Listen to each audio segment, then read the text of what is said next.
ॐ महालक्ष्म्याष्टकम्। इन्द्र उवाच नमस्तेऽस्तु महामाये श्रीपीठे सुरपूजिते शङ्खचक्रगदाहस्ते महालक्ष्मि नमोऽस्तु ते। नमस्ते गरुडारूढे कोलासुरभयङ्करे सर्वपापहरे देवी महालक्ष्मी नमोऽस्तु ते।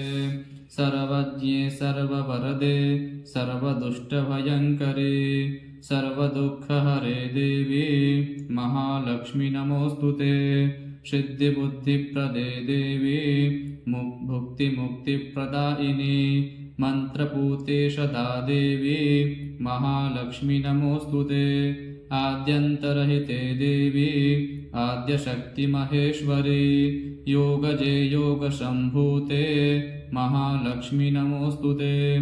स्थूलसूक्ष्ममहारौद्रे महाशक्तिमहोदरे महापापहरे देवी महालक्ष्मी नमोऽस्तु ते। पद्मासनस्थिते देवी परब्रह्मस्वरूपिणी परमेशी जगन्मातर्महालक्ष्मी नमोऽस्तु ते।